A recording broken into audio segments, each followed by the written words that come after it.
اعوذ باللہ من الشیطان الرجیم بسم اللہ الرحمن الرحیم الحمد للہ الذی نور قلوب العارفین بنور معرفتہ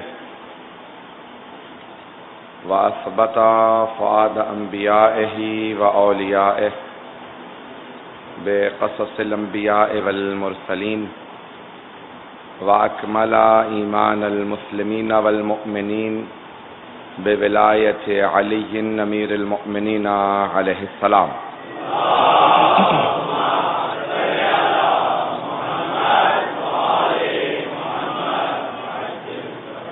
والصلاة والسلام والتحية والإكرام على أفضل الموجودات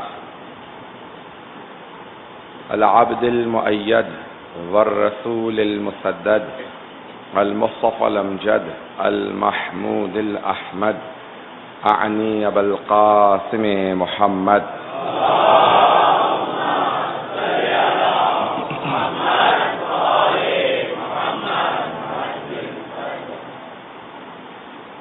وعلى روحه ونفسه وصهره ووصيه سید الاتقیاء والاصفیاء مولا الموالی امام المتقین علی ابن ابی طالب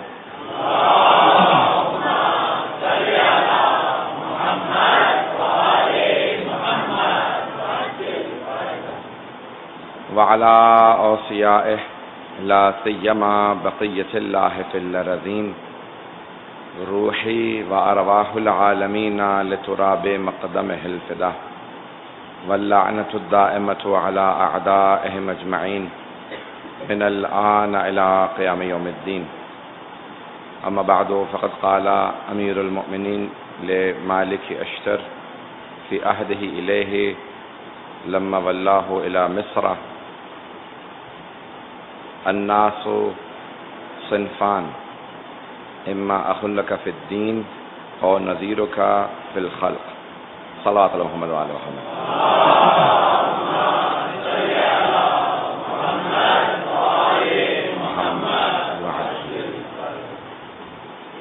امیر المؤمنین کا ایک عہد نامہ ہے جو آپ نے حضرت مالک اشتر کے نام پہ لکھا ہے. نہج البلاغہ میں جب آپ مکتوب دیکھیں گے تو مکتوبات میں جو مکتوب نمبر 53 ہے وہ جناب مالک اشتر کے نام پہ ہے. کون ہے جناب مالک اشتر؟ مولا نے اپنے دور خلافت میں 3 جنگیں لڑی ہیں: جمل، صفین اور نہروان. تینوں میں مولا کی فوج کے سپہ سالار حضرت مالک اشتر تھے، اور سب سے جلیل القدر جو صحابی ہیں امیر المؤمنین کے وہ جناب مالک اشتر ہیں. اجلہ جو مولا کے اصحاب میں ہیں ان میں جناب مالک اشتر کا نام آتا ہے. چند برس پہلے یونائٹڈ نیشنز کے سیکرٹری جنرل نے اس خط کو جب کسی مولا کے ماننے والے نے یہ خط اسے بھیجا تو اس نے پڑھنے کے بعد تمام اسلامی ممالک کے سربراہان کو اپنی طرف سے بھیج کے کہا کہ مجھے تعجب ہے مسلمان ملکوں میں انارکی کیوں ہے جبکہ آپ کے پاس ایک ایسا عہد نامہ موجود ہے جو پوری دنیا کے کسی سیاستدان کے پاس موجود نہیں ہے. اور کہا وہ یہ عہد نامہ ہے جو حضرت امیر علیہ السلام نے اپنے گورنر والی مصر کے جب ان کو بنایا تو ان کو لکھا تھا، اور مولا نے پورا ایک گورننس کا نظام حکومت چلانے کا، بلکہ میں یوں کہوں گا زندگی بسر کرنے میں ایک گھر کے نظام چلانے کا جو کچھ انسان زندگی میں اس کے سامنے پیش آ سکتا ہے، اگر وہ جاننا چاہتا ہے کہ زندگی کیسے بسر کرنی چاہیے تو مولا کے اس عہد نامے کو ضرور پڑھے. اس کو احساس ہوگا کہ مولا نے کیا لکھا ہے کہ کیا کچھ ہونا چاہیے، زندگی کیسے بسر کرنی چاہیے. جناب مالک اشتر کے نام ہے. میں مختصر سا جناب مالک اشتر کا تعارف کروا دوں تاکہ احساس ہو کہ کون ہے جناب مالک اشتر. جناب مالک امیر المؤمنین کے ایک ایسے صحابی ہیں جو یمن سے آئے تھے. مالک ابن حارث نخعی الاشتر، نخع قبیلے کے یمن کے رہنے والے ہیں. جہاں یمن میں بہت حالات خراب ہیں، پروردگارہ مومنین کی حفاظت فرما، اور جو ظالم ظلم کرنے والے ہیں ان سب کو غارت فرما۔ تو عزیزان گرامی، جناب مالک اشتر یمن سے تھے، جب ختمی مرتبت نے تبلیغ کے لیے بھیجا اور لوگ گئے، لیکن 6 مہینے میں کچھ نہ ہو سکا، تو مولا امیر المومنین کو بھیجا کہ یا علی آپ جائیے یمن تبلیغ کے لیے۔ مولا نے صرف 2 خطبے دیے، پہلے خطبے میں آدھے سے زیادہ یمن کے لوگوں کو مسلمان کر لیا تھا، اور دوسرے خطبے میں مولا نے کہا کہ اب نماز فجر میرے ساتھ سب پڑھیں، اور دوسرے خطبے میں جو لوگ رہ گئے تھے وہ بھی سب مولا کا دوسرا خطبہ سن کے مسلمان ہو گئے تھے۔ اسی دوران جناب کمیل ابن زیاد نخعی اور مالک ابن حارث الاشتر النخعی، یہ دونوں نخع قبیلے کے ہیں۔ یہاں تک حدیث میں ہے کہ روز قیامت نخع قبیلے کی ایک کثیر تعداد ہوگی، اس میں سے اکثر لوگ جنت میں جائیں گے۔ جناب کمیل کا نام سب نے سن رکھا ہے، کمیل ابن زیاد نخعی، جن کی دعا کمیل، جن سے دعا کمیل ہے، دعا مولا کی ہے۔ مالک اشتر مولا کے بے انتہا چاہنے والوں میں بہت دلیر بھی تھے، عالم فاضل قابل، بے انتہا زاہد زمانہ متقی۔ مولا نے انہیں خط لکھا ہے جن کا تقدس یہ تھا کہ کوفے میں کسی آدمی نے ایک مرتبہ انہیں پتھر مارا، ان کی پیشانی پہ لگا اور خون بہنے لگا۔ بہت دلیر تھے، شجاع تھے، مولا کی فوج کے سپہ سالار تھے۔ اسے دیکھا اور دیکھنے کے بعد چلتے ہوئے مسجد کوفہ کی جانب بڑھنے لگے۔ دوسرے آدمی نے اسے کہا جانتے ہو تم نے کسے پتھر مارا؟ کہا کوئی سیاہ فام تھا جس کا رنگ بہت زیادہ صاف نہیں تھا، کوئی غریب آدمی ہے، کپڑے اس کے بہت غریبوں والے تھے، تعصب بہت زیادہ تھا اس زمانے میں۔ تو کہا میں نے اسے پتھر مارا۔ کہا نہیں تم نہیں جانتے، یہ امیر المؤمنین کی فوج کے سپہ سالار مالک اشتر ہے۔ کہا ہو نہ ہو پھر یہ فوج لینے گئے ہوں گے اور مجھے سزا دیں گے۔ کہا مجھے ان سے معافی دلوا دو، میں معافی مانگنا چاہتا ہوں۔ کہا میرے ساتھ چلو۔ تلاش کرنے لگے، پوچھنے لگے، کہا کہ مسجد کوفہ میں گئے ہیں۔ باہر انتظار میں کھڑا رہا یہ آدمی۔ جیسے ہی باہر آئے حضرت مالک یہ قدموں میں گر گیا، کہا مجھے معاف کر دیں، میں آپ کو جانتا نہیں تھا۔ یعنی وہ دنیاوی عہدے کی بات کر رہا تھا، میں بات کو پہنچا نہیں پایا ہوں۔ وہ جانتا نہیں تھا کہ وہ سپہ سالار ہیں۔ اے کاش کہ وہ یہ سمجھتا جو مولا کا اتنا قریبی ہو اس کا مقام کیا ہوگا۔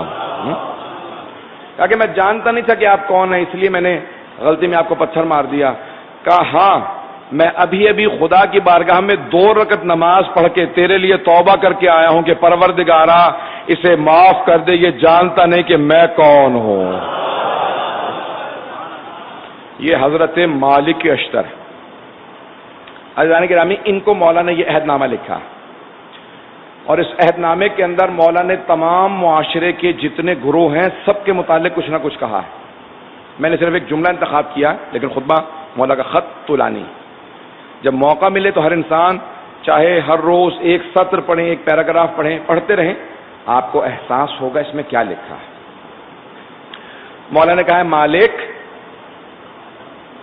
میں نے تمہیں اپنا نمائندہ بنایا ہے میری طرف سے، مصر والوں کے اس وقت تم گورنر ہو، تم والی ہو۔ پہلے جناب امیر نے حضرت محمد ابن ابی بکر کو بنا کے بھیجا تھا، اور دشمنوں نے انہیں شہید کیا، اور پھر گدھے کی کھال میں سی کے ان کو آگ لگا دی تھی۔ تو اس وقت اس کے بعد مولا نے جناب مالک اشتر کو بھیجا۔ کیوں؟ مولا جانتے تھے کہ مالک بے انتہا شجاع ہیں، دلیر ہیں۔ اکیلے جا رہے تھے تو مولا نے ان کو خط لکھا کہ کیسے لوگوں سے ملنا، کیسے لوگوں کے ساتھ پیش آنا۔ کہ مالک ایک بنیادی اصول اپنے دامن سے باندھ لو، اس کے بغیر کسی سے پیش مت آنا۔ الناس اما اخ لک فی الدین اور نذیرک فی الخلق۔ مالک جتنے لوگوں سے مصر میں ملو گے، یا وہ تمہارا ایمان میں بھائی ہوگا، یا پھر تمہاری ہی طرح اللہ کی مخلوق ہوگا۔ اگر ایمان میں بھائی ہے تو پھر بھائی کے ساتھ سلوک کیسا ہونا چاہیے، اور اگر وہ مخلوق خدا ہے چاہے ایمان نہ رکھتا ہو، انسان سمجھ کے پیش آنا۔ بہت بڑا جملہ مولا کا۔ مولا کہتے ہیں کسی کو بھی حیوان اور جانور نہ سمجھنا، اگر مؤمن نہ ہو، مسلمان نہ ہو، تمہارا ایمانی بھائی نہ ہو، انسان تو ہے، انسان سمجھ کے پیش آنا. توجہ سمجھ میں کب تک میرے ساتھ؟ عزیزان گرامی، جناب مالک اشتر سے کہا کہ مالک، لوگوں سے سختی سے پیش مت آنا، تندی مت کرنا.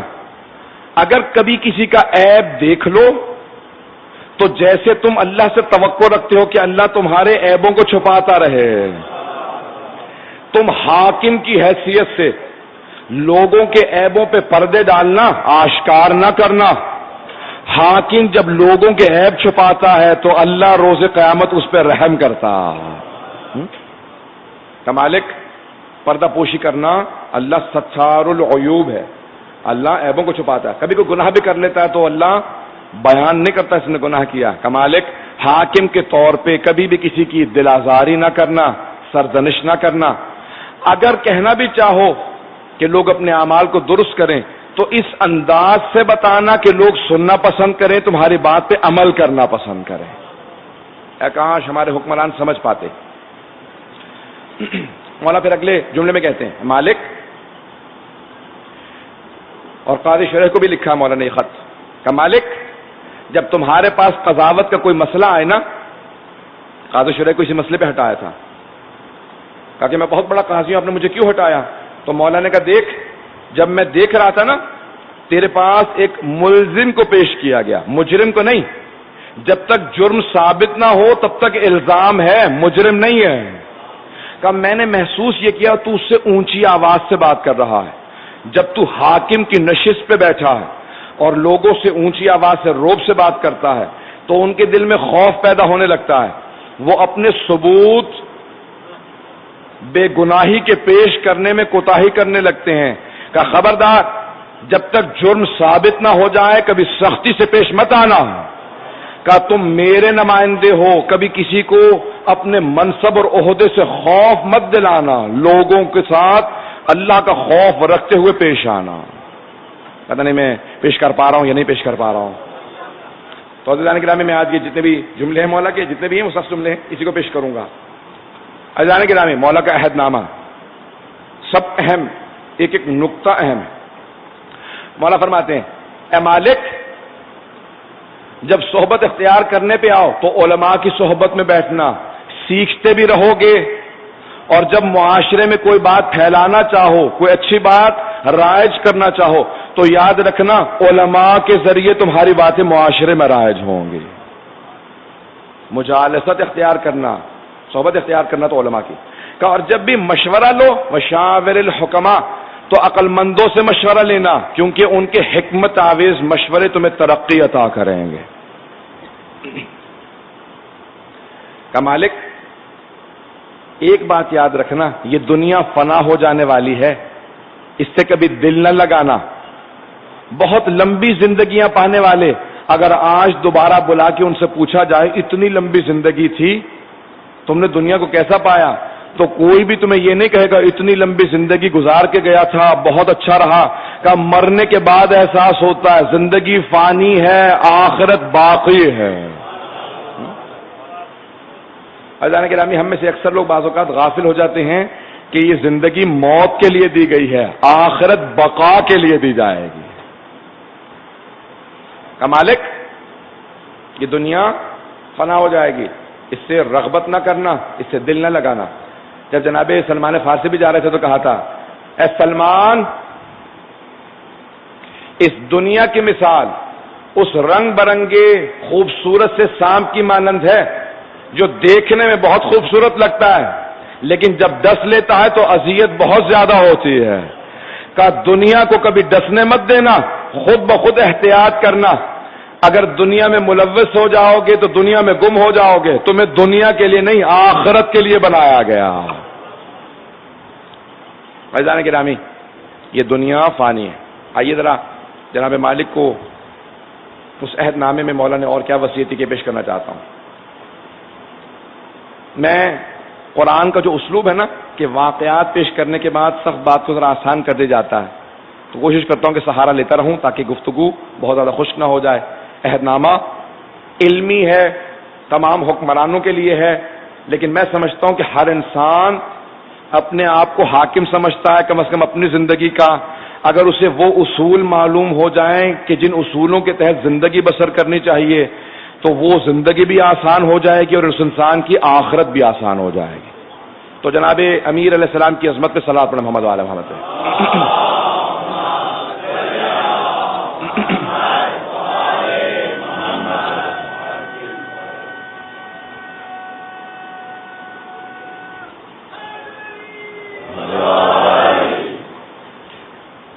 چلیں تبلیغی جملوں کے اوپر بھی الحمدللہ لوگ بیدار ہیں اور نعرے آ رہے ہیں. عزیزان گرامی، کون ہے جناب مالک اشتر؟ میں صرف ایک زاویے کو پیش کرنا چاہتا ہوں تاکہ پھر اس کے بعد جناب مالک اشتر کی زندگی کے واقعات سے آپ کو مقام ان کا عظمت حاصل ہو. جو مولا کے سب سے بڑے دشمن تھے جناب مالک کے اشتر کی شہادت پہ وہ کہتے تھے کہ علی کے 2 ہاتھ تھے، ہم نے دونوں ہاتھ کاٹ دیے. ایک کا نام تھا مالک اور دوسرے کا نام تھا عمار یاسر. دشمن بھی جانتا تھا کہ مولا کے سب سے قریبی افراد میں ہے. عہد نامے کو جاری رکھنے سے پہلے مولا کا جملہ نہج البلاغہ میں جناب مالک کی شہادت پہ جو مولا نے کہا ہے چند جملے پیش کرنا چاہتا ہوں تاکہ آپ کو اندازہ ہو عظمت مالک اشتر کیا ہے. جو مولا کا مقرب ہوتا ہے اس کا مقام کیا ہے، جو قریبی ہو اس کا مقام یہ ہے، مولا کا مقام کیا ہوگا. عزیزان گرامی، مولا نے فرمایا کہ اگر مالک پتھر ہوتا تو اتنا قیمتی ہوتا کہ کوئی اس کی قیمت ادا نہ کر سکتا، انمول ہوتا. کہ مالک اگر پہاڑ ہوتا تو اتنا بلند ہوتا کہ کوئی اسے سر نہ کر سکتا، یعنی اس کی بلندی کو کوئی نہ پہنچ سکتا. پھر مولا فرماتے ہیں کہ اللہ اللہ کا مالک کو مجھ سے وہ نسبت تھی جو مجھے رسول خدا سے تھی.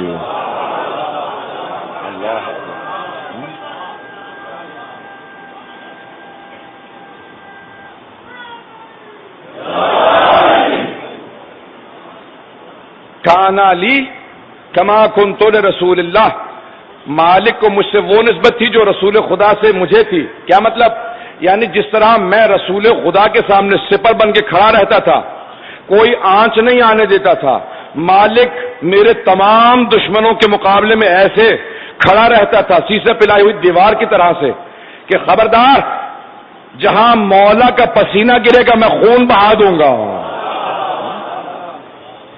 مالک بہت عظیم تھے، بہت مقام تھا. ہمیشہ کہتے تھے کہ میں امیر المؤمنین کا ایک ایسا خادم ہوں جہاں مجھے جان قربان کرنے کے لیے مولا کہیں گے میں سوال نہیں کروں گا، اپنی گردن کاٹ کے مولا کے قدموں میں ڈال دوں گا.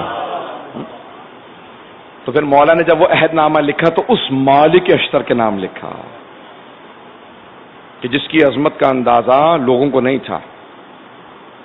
کہ مالک بہت باعظمت ہے. مالک ابن حارث نخعی الاشتر، اشتر کہتے ہیں جس کی آنکھ کا پردہ کٹ گیا ہو. ایک تیر لگا تھا ان کی آنکھ پہ بھاؤں اور آنکھ کٹ گئی تھی تیر کی وجہ سے. عزیزان گرامی، زاہد تھے، عابد تھے، پرہیزگار تھے، مولا کے گورنر تھے، لیکن حاکم ہوتے ہوئے بھی کبھی لوگوں پہ اپنا احسان نہیں جتلاتے تھے. لوگوں میں جب بیٹھتے تھے تو عام لوگوں کے ساتھ زمین پہ بیٹھنا پسند کرتے تھے. جب سپہ سالار تھے کوفے کے اندر، جب جا رہے تھے راستے کے اندر تو زہر دیا گیا تھا. پوچھا گیا آپ زمین پہ عوام کے ساتھ ایسے کیوں بیٹھتے ہیں؟ کہ میرے مولا نے یہی سمجھایا ہے اپنے آپ کو لوگوں سے بہتر نہ سمجھنا، تبھی اللہ تمہیں بہتر بنائے گا. اور جو دوسروں سے اپنے آپ کو افضل سمجھنے لگے وہ پستی کی طرف جانے لگتا ہے. مولا نے طبقات بیان کیے ہیں، لوگوں کے مختلف طبقات بیان کیے ہیں.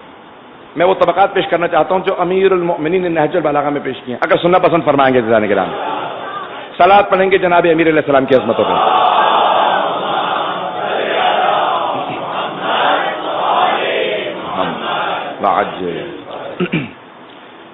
تو جزانے گرامی کون امیر المؤمنین؟ لکھ رہے ہیں تمام کے تمام وہ افراد جو اپنے آپ کو کسی بھی عہدے پہ سمجھیں، کیسے پیش آنا چاہیے. مولا نے فرمایا کہ اے مالک، اپنے جتنے بھی کام کرنے والے ہیں نظر ضرور رکھنا کہ آیا کام صحیح کرتے ہیں یا نہیں کرتے، لیکن مالک پیش ایسے آنا جیسے تم چاہتے ہو کہ تمہارا حکمران تمہارے ساتھ پیش آئے. اپنے عمال، عربی میں عمال کہا جاتا ہے، ورکرز، ملازمین، جتنے بھی استخدام کرتے تھے وہ حکومت کے اندر، کہا پیش ایسے آنا جیسے تم چاہتے ہو کہ تمہارا مولا تمہارے ساتھ پیش آئے۔ پھر کہا مالک جس طرح تم گزشتہ حکمرانوں پہ تنقید کرتے تھے تمہیں بھی تنقید کا نشانہ بنایا جائے گا، جو تم نہیں دیکھنا چاہتے تھے اپنے حکمران میں، خبردار وہ کام نہ کرنا جس سے لوگ تم پہ بھی تنقید کریں۔ اللہ رحمت نازل کرے اس فرد پہ جو دوسروں کو موقع عطا نہ کرے اپنے پہ تنقید کا۔ ایسا ہوتا ہے نا کہ ہم لوگ دوسروں پہ تنقید کرتے رہتے ہیں، لیکن جب ہمیں وہی مقام ملتا ہے، وہ عہدہ ملتا ہے، تو پھر ہم یہ نہیں سوچتے کہ میں دوسروں پہ تنقید کر رہا تھا، میں بھی وہی غلطیاں دہراتا ہوں جو دوسرے کر رہے ہیں۔ سنیے گا میں سب جملے کہنے والا ہوں، مجمع کی توجہ، میں جانتا ہوں لوگ بڑی بڑی زحمت کر کے آ رہے ہیں، بہت بہت دور سے آ رہے ہیں، میں بھی چاہتا ہوں کہ اگر اس عہد نامے کو پہنچا سکوں، مولا اگر قبول فرما لیں، میں نے مولا کے اس خط کو پیش کرنے کی کوشش کی ہے، امیر المومنین اپنی بارگاہ میں قبول کریں۔ عزیزان گرامی، مولانا نہج البلاغہ میں فرماتے ہیں، کہا اے کوفے والو، آج تم بہت سے لوگوں کو برا کہتے ہو، حکمرانوں کو برا کہتے ہو، لیکن تم میں سے بہت سوں کو موقع نہیں ملا ثابت کرنے کا کہ آیا تم ان سے بہتر ہو۔ وہ جو حکمران، وہ جو گورنر والی آ جاتے ہیں نا، تمہیں ثابت کرنے کا موقع نہیں ملا کہ تم ان سے بہتر ہو یا ان سے بدتر ہو۔ سخت جملہ ہے لیکن میں رکوں گا نہیں۔ مولا فرماتے ہیں ہم میں سے، اے لوگوں، تم میں سے بہت سوں کو موقع نہیں ملا کہ تم ثابت کر سکو کہ تم عادل ہو یا ظالم ہو۔ کئی لوگوں کے اس لیے عیب چھپے رہ گئے ہیں کہ انہیں وہ عہدہ نہیں ملا۔ جب عہدہ ملتا ہے تو انسان ثابت کرتا ہے میں دوسرے سے بہتر ہوں یا اس سے بدتر ہوں۔ مولا فرماتے ہیں دوسرے پہ تنقید کرنا بہت آسان ہوتا ہے۔ کیسے تنقید ہوتی ہے؟ جب ہم ایک انگلی کا اشارہ کرتے ہیں نا کسی کی طرف، تو ایک انگلی اس کی طرف ہوتی ہے اور باقی ساری انگلیاں اپنی ہی طرف ہوتی ہے۔ مولا فرماتے ہیں کہ اے مالک، بلکہ جناب مالک سے کیا ہم سب سے خطاب ہے مولا کا، جو مولا کا ماننے والا ہے، جو مولا کا عاشق ہے، مولا ہر اس شخص سے، ہر اس مومن سے مخاطب ہیں جو مولا کا ماننے والا ہے۔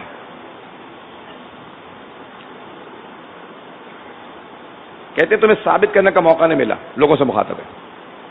کیسے ثابت ہوگا؟ کہ کئی لوگ ظالم ثابت ہوں گے لیکن اگر حکومت میں آئیں تو معلوم ہوگا کتنا ظلم کر سکتے ہیں، اور کئی لوگ ان کے عیب چھپے رہ جاتے ہیں کیونکہ انہیں کبھی موقع نہیں ملتا۔ جب آزمائش ہوتی ہے تو انسان کے چھپے ہوئے عیب سامنے آنے لگتے ہیں۔ مولا فرماتے ہیں ابلیس کی 6000 سال کی عبادت رد نہیں ہوئی تھی، قبول ہی نہیں ہو رہی تھی۔ کا معلوم کب ہوا؟ جب آزمائش ہوئی، جس دن امتحان ہوا تو پتا چلا یہ اندر سے شیطان ہے، دکھاوے کی عبادتیں کر رہا۔ کہا فرشتے صرف ظاہر کو دیکھ رہے تھے، اتنی عبادت، اتنے سجدے، اللہ دلوں کے بھید جانتا۔ یہ اس کی عدالت کے برخلاف ہے کہ ایک سجدے پہ 6000 سال کی عبادت رد کر دے۔ کہا اللہ سبحانہ و تعالیٰ جانتا تھا یہ سب دکھاوا ہے، یہ خوشنودی خدا کی خاطر عبادت نہیں کر رہا۔ کہ اسی طرح سے بہت سے لوگ ان کے عیب چھپے رہتے ہیں جب تک آزمائش نہ ہو۔ بہت سے لوگ اپنے آپ کو اچھا سمجھ رہے ہوتے ہیں۔ مولا کا یہ جملہ سخت ترین جملہ ہے، اے کاش میں اس پہ عمل کر پاؤں، ہم سب لوگ اس کو سمجھ پائیں، اسے اپنائیں۔ کیا فرماتے ہیں مولا؟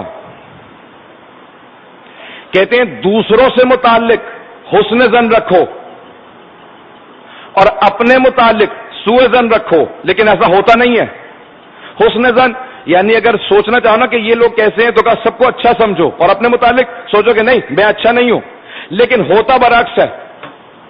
ہم جب دوسروں کو دیکھتے ہیں کہتے ہیں تو بہت پیچھے ہیں، میں بہت قابل، میں بہت زاہد، میں بہت عابد، میں بہت باعمل ہوں۔ مولا فرماتے ہیں ایسا مت سوچا کرو، جب لوگ دوسروں کے عیب تلاش کر رہے ہو تم اپنے عیبوں پہ نگاہ کرو، اپنے عیبوں کو دیکھو۔ ہم ہمیشہ یہی سمجھتے ہیں میں بہت عبادت گزار ہوں، مجھ سے بہتر کون عبادت کر لے گا، میں تو بہت ہی متقی پرہیزگار ہوں، دوسرے گنہگار لوگ ہیں۔ مولا فرماتے ہیں خبردار، دوسروں سے متعلق مت سوچنا وہ گنہگار ہے، اپنے آپ سے متعلق کہو میں گنہگار ہوں، دوسرے مجھ سے بہتر ہے۔ کہا اگر انسان ترقی کرنا چاہتا ہے تو ترقی کا پہلا راز یہ ہے، اپنے سے کبھی راضی مت رہنا۔ ترقی وہی کرتا ہے جو اپنے سے راضی نہ ہو۔ جو اپنے سے راضی ہو کے بیٹھ جاتا ہے میں بہت اچھا ہوں، پھر ترقی نہیں کرتا۔ کہ ترقی وہی کرتا ہے جو کہے نہیں ابھی بہتر بننا ہے، ابھی تو بہت راستہ باقی ہے۔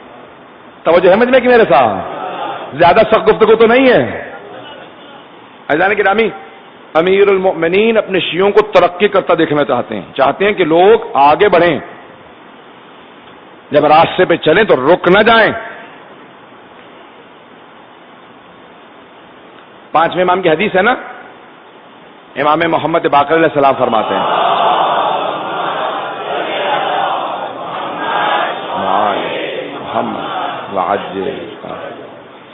مولا فرماتے ہیں کہ مومن ایمان کے اگلے مرحلے میں تب تک داخل نہیں ہو سکتا جب تک اپنے سے نچلے طبقے والے کو اس درجے میں نہ لے آئے جہاں وہ خود ہے۔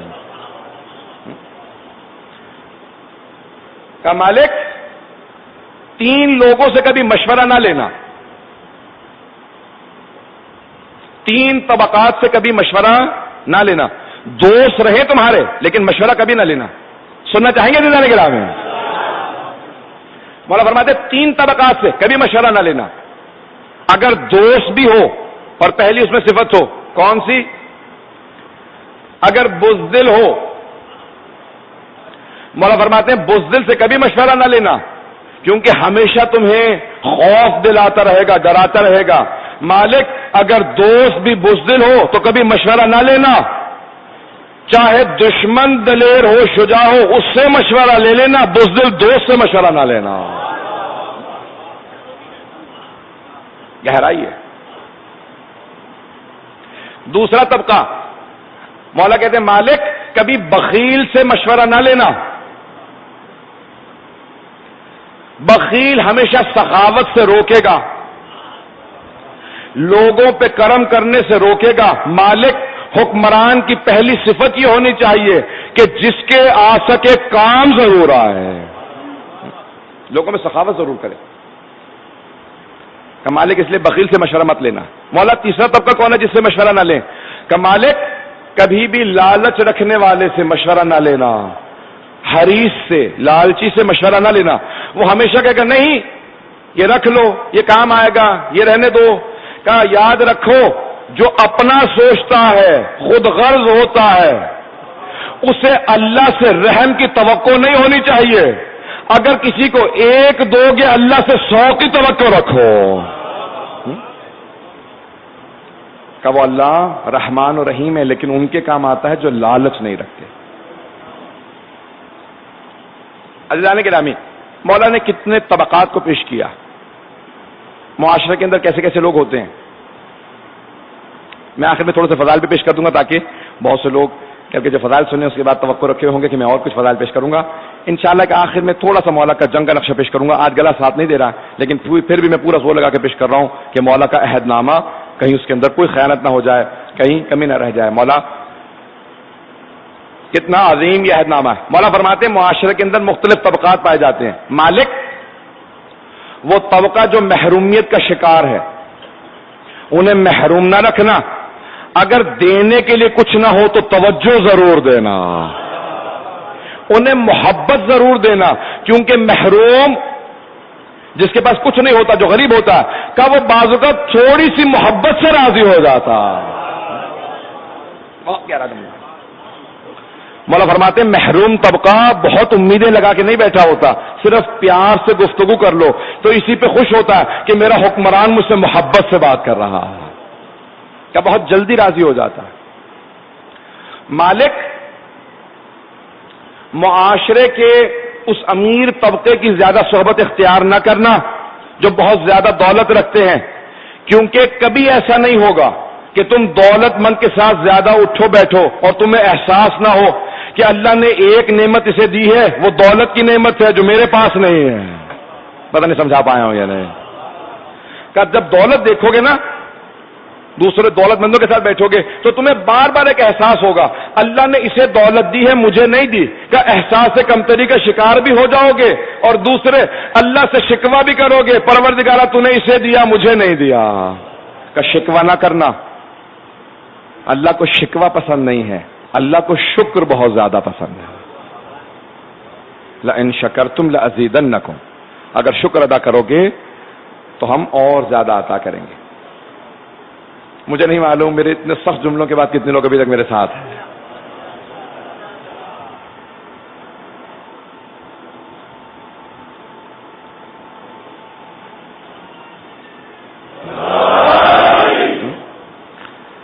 پانچ منٹ کی اور زحمت دوں گا، پھر اس کے بعد مولا کے کچھ ایسے فضائل پیش کروں گا انشاءاللہ تعالی ضرور محظوظ ہوں گے۔ تب تک کے لیے ذرا کچھ اور جملے ہیں مولا کے، ان کو سمجھیں میرے برادران، میرے بزرگ، میرے بچے۔ مولا کس طریقے سے اپنے والی کو، اپنے ایک گورنر کو حکم دے رہے ہیں کیسے پیش آنا۔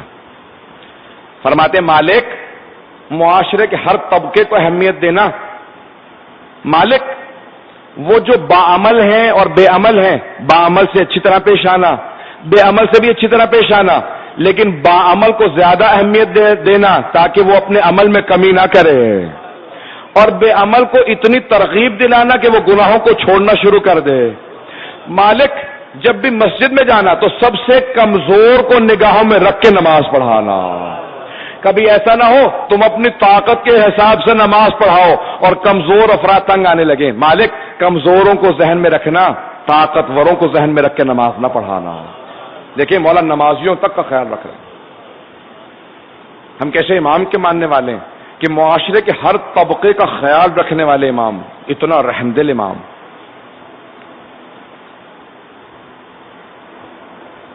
جب مولا پیش آتے تھے نا لوگوں کے ساتھ تو بچوں سے بھی کبھی مولا دوری اختیار نہیں کرتے تھے، بچوں کے ساتھ بھی بیٹھ کے گفتگو کرتے تھے، بات سنتے تھے۔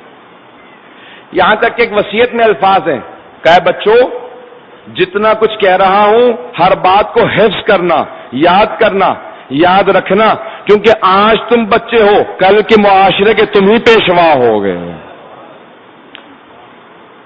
اور اگر یاد نہ رکھ سکو تو لکھ ضرور لینا تاکہ باتوں کو بھول نہ جاؤ، جب یہ باتیں پڑھو گے تو تمہارے لیے یہی چیزیں مشعل راہ بن جائیں گی۔ پھر آخری حصے کے اندر مولا جناب مالک سے کہتے ہیں اے مالک اپنے جتنے بھی کارمند ہیں، عمال ہیں، کام کرنے والے ہیں، سب پہ نگاہ رکھنا، وہ خیانت نہ کریں، لیکن اگر ان کی خیانت کو پکڑ لو اور دیکھو صحیح کام نہیں کر رہے تو پھر بھی رحم دلی سے پیش آنا، کسی کے ساتھ سختی نہ کرنا، کیونکہ اللہ رحم دل کو پسند کرتا ہے، جو دوسروں کی کوتاہیاں معاف کرتا ہے وہی خدا سے امید رکھ سکتا ہے کہ پروردگارا میں نے اپنے کام کرنے والوں کی کوتاہیوں کو معاف کیا، تو میری کوتاہیاں معاف فرما۔ اللہ اکبر۔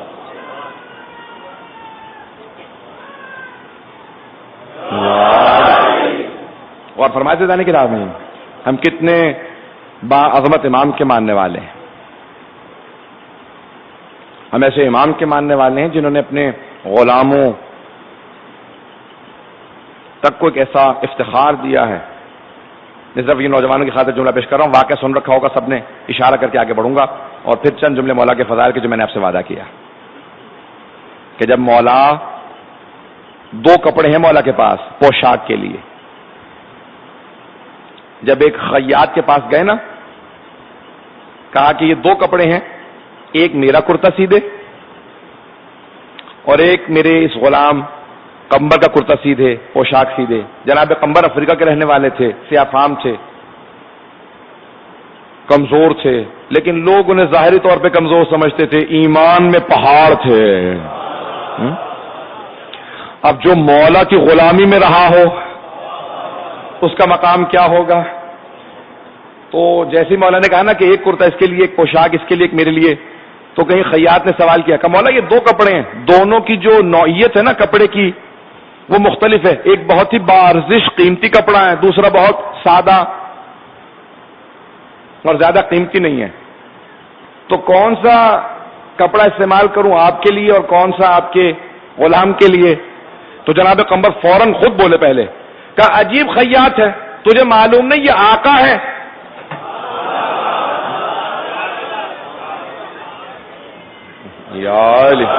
کہا تجھے معلوم نہیں یہ آقا ہے، میں غلام ہوں، جو قیمتی کپڑا ہے وہ آقا کے لیے اور وہ جو سستا کپڑا ہے وہ غلام کے لیے۔ مولانا نے کہا خبردار اس کی باتوں میں نہ آنا، جو میں حکم دوں گا اس پہ عمل کرنا، قیمتی کپڑا اس کے لیے۔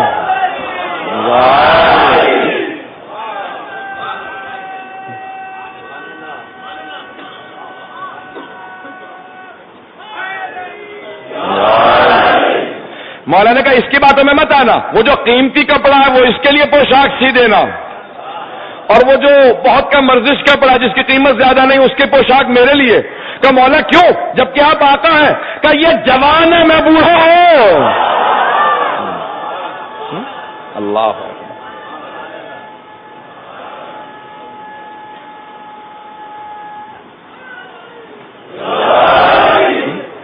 مولا نے کہا یہ بھی جوان ہے، اس نے دنیا کی رنگینیاں دیکھنی ہے، اسے اچھا کپڑا سی دو، میں بوڑھا ہو چکا ہوں، یہ میرے بیٹوں کی جگہ پہ ہے، اس کے لیے بارزش کپڑا رکھو۔ اللہ اکبر۔ عزیزان گرامی، جب مولا نے آزاد کر دیا تھا نا جناب قمر کو، پوری زندگی غلام نہیں تھے، خریدا تھا، آزاد کر دیا تھا۔ مولا نے کہا اب آزاد ہو چلے جاؤ، کہا مولا آپ کی غلامی سے آزاد ہو کے کیا کروں گا؟ ایسی آزادی پہ لعنت جو آپ سے آزاد کر دے۔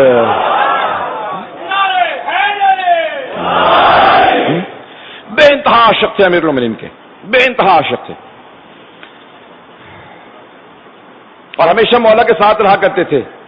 عزیزان گرامی، جناب مالک بہت دلیر شجاع، اور یہ جو مولا کے قریبی افراد تھے، محتم تمار، مالک اشتر،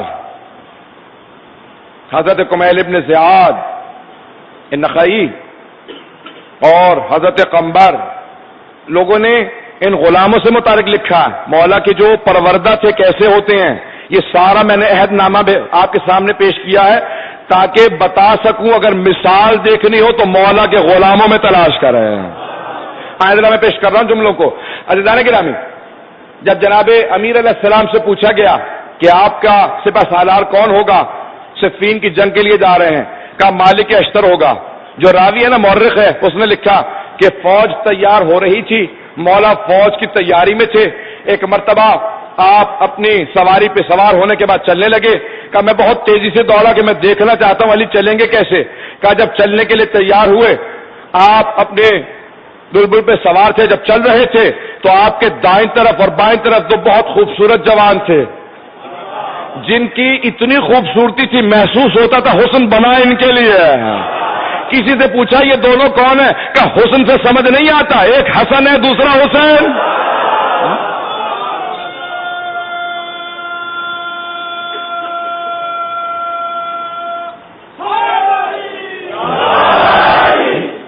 کہیں کہ حسن سے معلوم نہیں ہوتا۔ تو پھر کہا کہ میں نے دیکھا کہ کچھ نے پرچم لے رکھے ہیں، ایک جناب امیر علیہ السلام کی پشت پہ آ رہا ہے، سوار ہے۔ پوچھا یہ کون ہے؟ کہ اس کا نام محمد حنفیہ، جناب امیر کے بیٹے ہیں۔ کیا ایک سامنے چل رہا تھا، اس کی خوبصورتی کچھ مختلف تھی، آنکھیں ایسی تھیں کہ دیکھ کے انسان ختم ہو جائے، ہیبت و جلال علی سے ملتا تھا، سامنے علم تھا جیسے علم بنا ہی اس کے لیے۔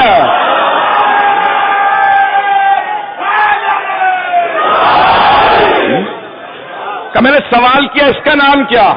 کہ اس کا نام عباس ابن علی۔ کہ ایک مرتبہ میں نے پشت پہ دیکھا، ایک آدمی نے کمر پہ پٹکا باندھ رکھا تھا، ٹوٹی ہوئی کمر کو سیدھا کر کے چل رہا تھا، آنکھوں پہ پٹی تھی تاکہ بھویں سیدھی ہو جائے، ہاتھ میں علم تھا، تلوار حمایت تھی۔ پوچھا اس کا نام کیا؟ کہ اسی کو مالک کہتے ہیں۔ کہ ایک مرتبہ جب جنگ شروع ہوئی تو جنگ لیلۃ الحریر تھی، پوری رات میں حملہ ہوتا رہا، جنگ ہوتی رہی۔ جیسے صبح نمودار ہوئی، جناب مالک اشتر نے کہا کہ مولا آپ کے خادم نے، آپ کے غلام نے کل رات اتنے ہی دشمنوں کو فنار کیا جتنے آپ نے مارے ہیں۔ میں جملے کو پہنچا پا کہ مولا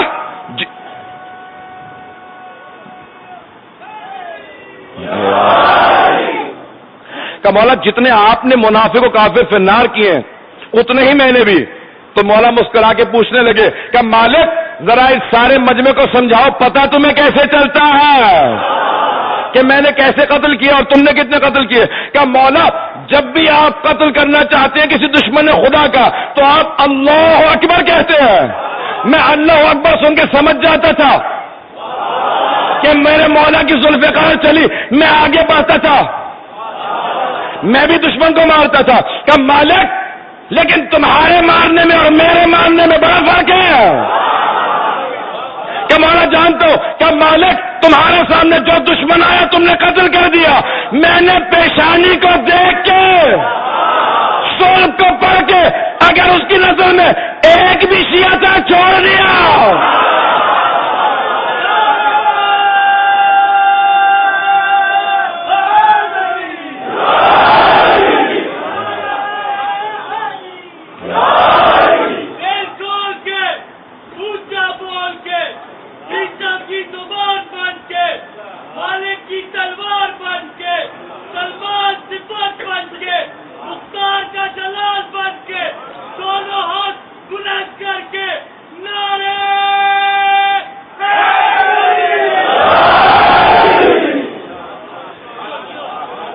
جو ہاتھ بلند ہیں وہ بلند رہے، مولا سلامت رکھے ان ہاتھ جو بلند ہیں.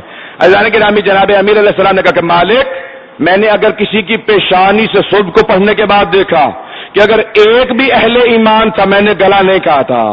کہ مالک جب کوئی میرے سامنے آتا تھا خود سمجھ جاتا تھا، پتہ نہیں پہنچا پا رہا ہوں یا نہیں، وہ خود سمجھ جاتا تھا کہ میں شیر خدا کے سامنے ہوں. کہ مالک جو بھاگتا تھا وہ بھاگنے دیتا تھا. کہ مالک جس کی موت آتی تھی وہ رکا رہتا تھا. اگر میں پیشانی سے دیکھتا تھا کہ منافقین کا سلسلہ نصب ہے تو میں یہ دو ٹکڑے کرتا تھا، یہ سر اتار دیتا تھا. کہ مالک یہ فرق ہے تمہاری تلوار میں تمہارے مولا کی تلوار میں. جس کی ذوالفقار ایمان کو پہچانتی ہو اس امام کا مقام کیا ہوگا. مولا کی جنگ میں بھی سبق ہے، مولا کی جنگ میں بھی درس ہے، اخلاق کا درس ہے، ایمان کا درس ہے، تقوی کا درس ہے. مولا فرماتے ہیں خبردار مقابلے پہ مت آنا، جب مقابلے پہ آؤ تو پھر تم اب باطل کی طرف چلے جاؤ گے. ہمیشہ طرفدار رہنا.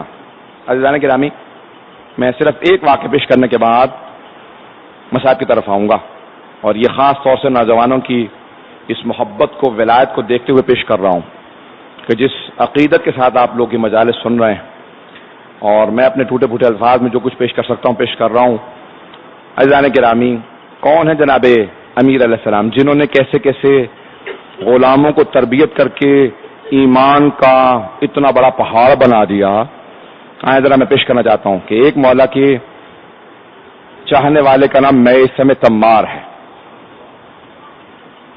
تمار یعنی تمر فروش، کھجور بیچنے والا، اور ٹھیلا لگاتے تھے خربوزے کا اور کھجور کا. سننا پسند کریں گے زندگی؟ کوئی گودام نہیں تھا، بہت رئیس آدمی نہیں تھے. ٹھیلا لگاتے تھے مسجد کوفہ کے باہر خربوزے کا اور کھجور کا. اکثر کوفے میں سننے میں آیا کہ مولا پوچھ رہے تھے میں سے میں تمار کو تو نہیں دیکھا، نہیں پہنچا پایا جملے کو. اکثر سنا گیا میں سے میں تمار کو تو نہیں دیکھا. کہ مولا جہاں ہمیشہ ٹھیلا لگا کے بیٹھا ہوتا ہے وہیں بیٹھا ہوگا، اور آپ تو ان کا بتا دیتے ہیں کہاں ہے جنہیں کسی نے نہیں دیکھا. پھر بھی پوچھ رہے ہیں کہ میں سے میں تمار کہاں ہے. تو جب کسی نے پوچھا مولا کیوں اتنا پوچھتے ہیں، کہا میں اپنی محبت کا اظہار کرتا ہوں. اللہ اکبر.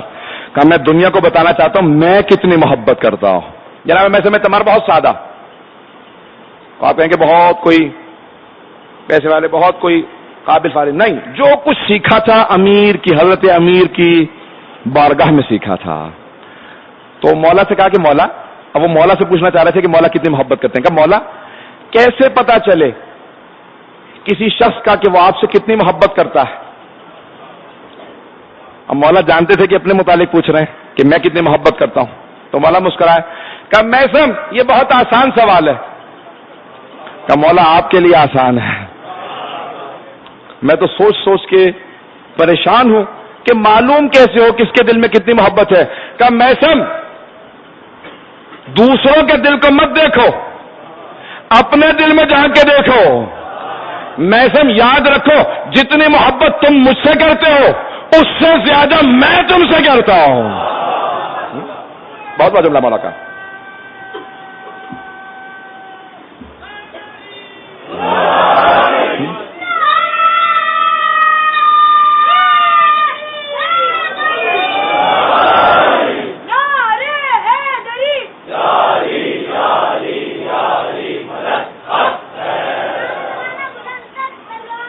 اللہم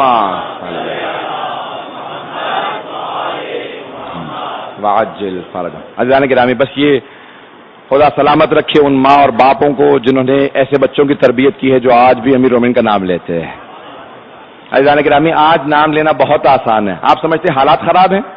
کوئی حالات خراب نہیں ہیں، بہت بہتر ہیں. جو حالات خراب گزر چکے ہیں اس سے بہت بہتر ہیں آج حالات. آج بھی عراق میں، شام میں حالات بہت خراب ہیں. یمن میں کہاں کہاں حالات خراب ہیں. افغانستان میں دوبارہ حالات خراب ہو رہے ہیں. یہ پاکستان میں آپ کے بہرحال حالات خراب ہیں، میں یہ نہیں کہتا کہ پرامن ہے، لیکن یہ کچھ بھی نہیں ہے جو ادوار گزر چکے ہیں. جہاں امیر المؤمنین کا نام لینا رکھنا جرم تھا، نام آپ بعد میں لیتے تھے، سر قلم کر دیا جاتا تھا. ایسے ادوار گزرے. آئیں ذرا آج ام المصائب کے بیٹوں کو پرسہ دینا. میں تمہیداً ایک واقعہ پیش کرنا چاہتا ہوں، اس کے بعد پھر میں مصائب پہ آؤں گا. عزیزان گرامی، جناب امیر علیہ السلام نے جو سبق دیا ہے نا، وہ ہے کہ انسان جتنا سیکھے اس پہ عمل ضرور کرے. جو ایمان ملتا چلا جائے، اگر انسان اس پہ عمل کرتا ہے تو پھر انسان اگلے درجے میں خود بخود پہنچ جاتا ہے. جو عمل نہیں کرتا وہ پیچھے رہ جاتا ہے. عزیزان گرامی، یہ آج بہت آسان ہے. جناب امیر کے اپنے زمانے میں اور ان کے بعد کے زمانے میں، ائمہ کے زمانے میں بہت مشکل کام تھا. ایک مومنہ اپنے چھوٹے چھوٹے بچوں کو لے کے بغداد شہر سے باہر نکلی اور کہا بچوں میرے ساتھ چلو. کہا اماں آپ تو ہمیشہ کہتی ہیں کہ رات کو باہر نہ نکلو، پورا شوب دور ہے، حالات خراب ہیں، رات کو باہر نہیں جانا چاہیے، اور آپ خود ہمیں لے جا رہی ہیں. کہاں بچوں بہت ضروری کام ہے، میرے ساتھ چلو.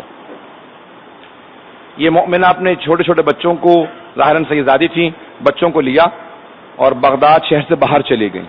جہاں دیکھا نا کوئی دور و نزدیک آبادی نظر نہیں آ رہی. کہا بچوں خاک پہ بیٹھ جاؤ، میں بہت ضروری بات بتانا چاہتی ہوں. جب سارے بچے بیٹھ کے کہا بچوں ہم اہل بیت کے ماننے والے ہیں.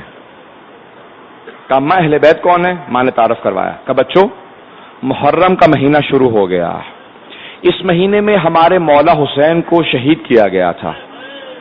کہا مولا کا ایک بیٹا تھا علی اکبر نام تھا، ایک بیٹا تھا علی اصغر، ایک کے برچھی لگی تھی دوسرے کے تیر لگا تھا. مولا حسن کا بیٹا تھا جس کا لاشا پامال ہوا تھا. پھر ایک ایک کر کے سارے مصائب اس مومنہ نے اپنے بچوں کو سنائے. سارے بچے رونے لگے. کہا اماں اتنے مظلوم تھے ہمارے مولا، اماں اتنی غربت میں ہمارے مولا کو شہید کیا گیا تھا.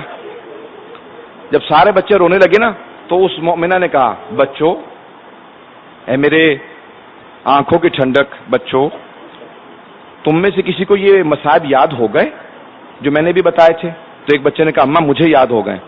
کہا بیٹا اب تو یہ مصائب سنا دے تاکہ میں بیٹھ کے رو لوں.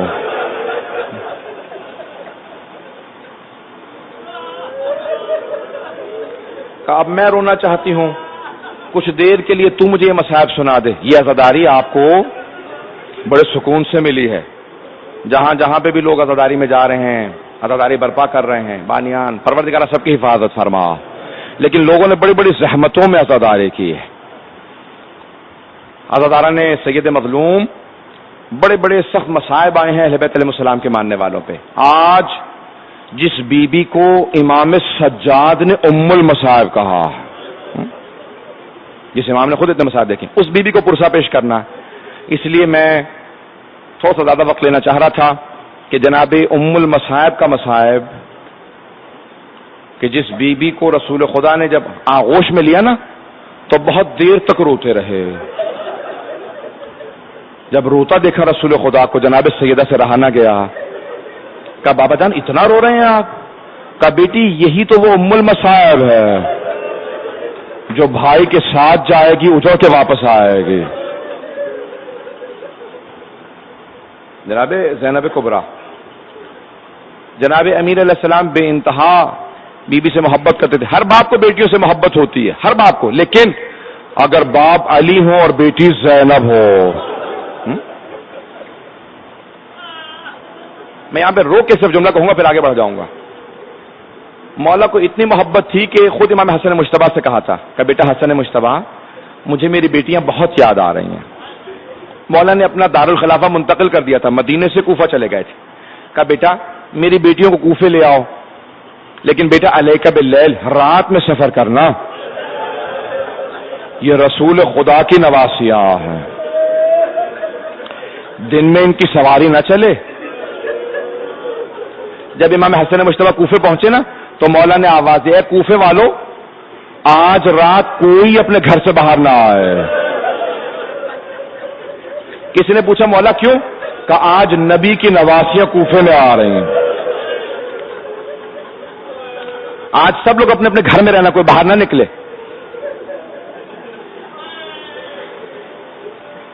جب رات کا وقت آیا نا تو مولا نے کہا بیٹا حسن مجتبیٰ آپ ہٹ جائیے، میری بیٹی زینب کی اونٹنی کی مہار میرے ہاتھ میں دے دیں. علی جیسا امام خود سے اونٹنی کی مہار کو پکڑ کے کہہ رہے ہیں میں اپنی بیٹی کو خود گھر لے جاؤں گا. جب چلے تو مورخین کہتے ہیں جب مولا ناکا کی مہار کو پکڑ کے چل رہے تھے نا تو ساری بیویوں کی اونٹنیاں پیچھے تھی، سب سے آگے جناب زینب کی. مولا نے آواز دی بیٹی زینب ذرا اماری کا پردہ ہٹانا. بیوی نے پردہ ہٹایا کہ جی بابا جان. کہ بیٹی یہ کوفے کا پہلا چوک ہے.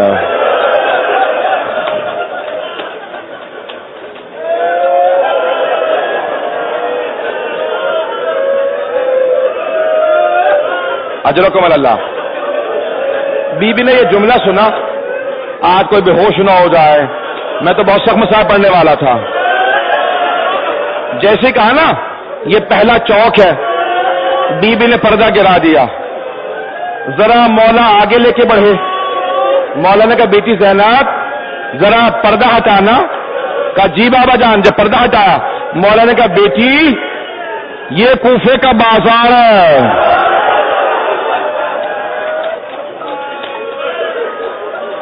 اب جناب زینب سے رہا نہ گیا. کہا بابا یہ چوک، یہ بازار، یہ کوفے کی گلیاں آپ عباس کو بتائیں، محمد حنفیہ کو بتائیں. بابا میں تو گھر میں رہوں گی. کہا بیٹی کل یہی کوفہ ہوگا، آپ کو قیدی بنا کے لایا جائے گا، مجمع عام ہوگا، ہاتھوں میں پتھر ہوں گے.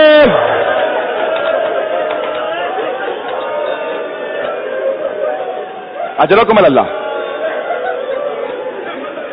اجرکم اللہ. بس بھئی وقت گزر رہا ہے بہت تیزی سے. آج 4 محرم گزر گئی، 5ویں کی شب ہے. 5 مجلس سے ہو گئی، 5 باقی ہیں، بس پھر اجڑ جائے گا زہرا کا گھر. شب جب عاشور آئی نا سید الشہداء بیویوں کے خیموں کے باہر سے گزر رہے تھے. ایک خیمے کے باہر کھڑے تھے، اندر سے آواز آ رہی تھی. ایک ماں بار بار کہہ رہی تھی اے میرے شیرو، اے اون محمد، تم حیدر کرار کے نواسے ہو، تم جعفر طیار کے پوتے ہو. اے میرے شیرو جنگ کرنا، اور میں جانتی ہوں تم بہت دلیر خون کے ہو، جنگ کرتے ہوئے فرات تک پہنچو گے. اے میرے شیرو جب فرات پہ پہنچنا نا تو پانی نہ پینا. میرے بچوں پانی نہ پینا. ماموں کے بچے بڑے پیاسے ہیں، سکینہ بہت پیاسی ہے، علی اصغر بڑا پیاسا. اجرکم اللہ. بس بھئی سارا مسائل چھوڑ کے آخر پہ آ رہا ہوں. 5 سے 7 منٹ کی زحمت دوں گا. آئیں ذرا آج میرے ساتھ مل کے ذرا شام کا رخ کر کے جناب زینب کے حرم کا رخ کر کے کہیں بی بی آپ کی اون محمد کا بڑا افسوس ہے. بی بی آپ کو تعزیت پیش کرنے آئے ہیں. جس بیوی نے نہ کسی بیوی کو پرسہ دیا اپنے بیٹوں کا، نہ کسی سے پرسہ لیا اپنے بیٹوں کا، آج اس بیوی کو پرسہ دینا، آج جناب ام المصائب کو پرسہ دینا، اجرکم اللہ۔ بس بھئی جناب زینب شب عاشور گزر گئی، سارا مسائب چھوڑ کے آگے گزر رہا ہوں، آواز دی عباس ذرا میرے بھائی حسین کو بلاؤ۔ آئے جناب عباس کا مولا آج جناب زینب خیمے میں ایسے چل رہی ہے جیسے بابا چلا کرتے تھے۔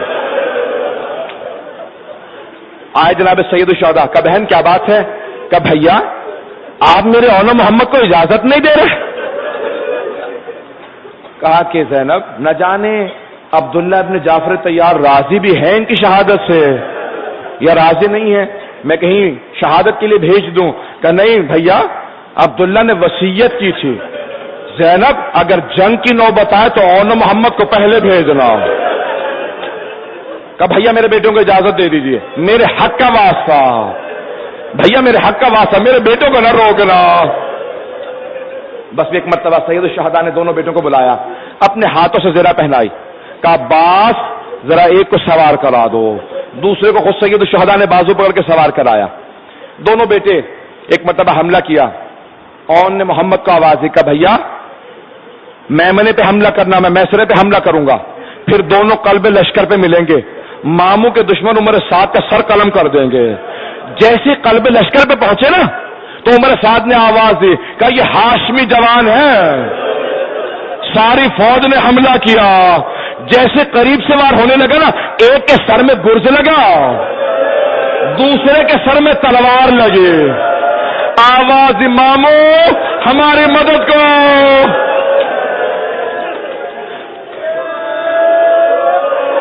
چھوٹے نے آواز دی ماموں میں گھوڑے سے گر گیا۔ سید الشہداء بڑی تیزی سے آگے بڑھے، آئے آ کے دونوں کے قریب پہنچے، ایک کی شہادت ہو چکی تھی، ایک میں ابھی رمق باقی تھی۔ کہ ماموں ہم دونوں کا سلام ہماری ماں کو کہہ دیجیے گا، ہماری اماں کو سلام کہیے گا۔ ماموں اماں سے کہنا ہم دونوں فرات پہ پہنچے تھے لیکن ہم نے پانی نہیں پیا تھا۔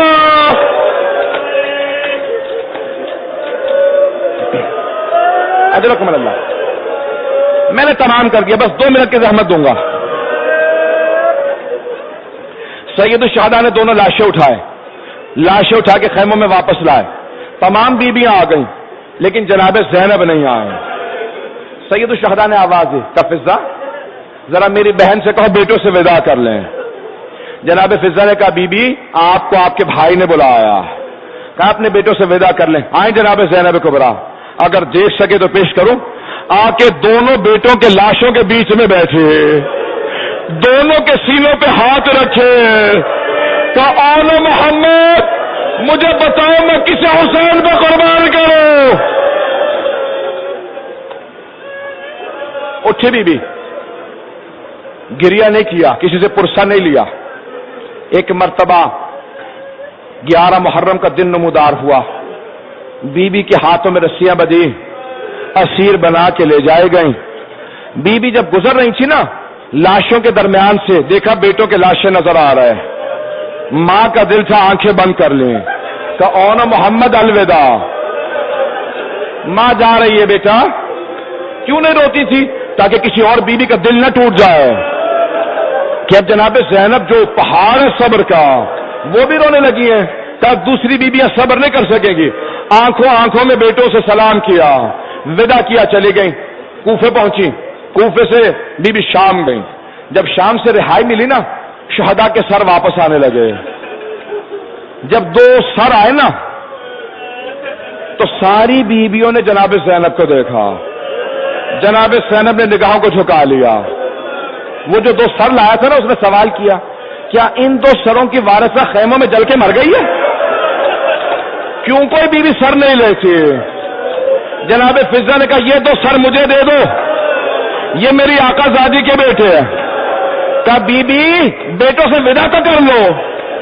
کہا فضہ میں علی کی بیٹی ہوں، میں صدقہ دے کے واپس نہیں لیتی، میں نے حسین کا صدقہ اتار دیا۔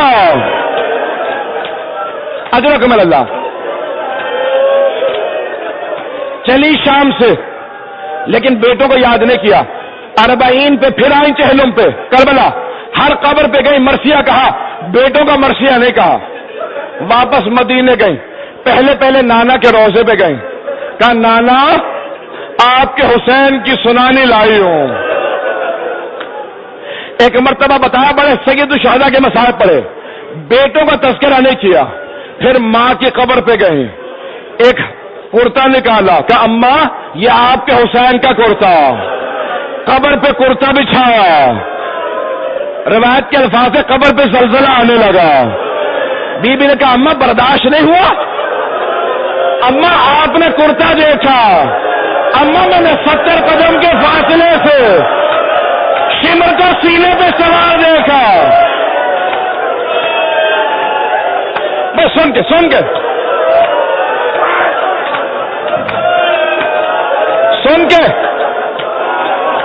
کے بس میں اٹھی, ماں کی قبر سے بھائی کے گھر گئی. جب چلی گئی نا بھائی کے گھر, سب کو پرسہ دیا, سب سے پرسہ لیا, بیٹوں کا تذکرہ نہیں کیا.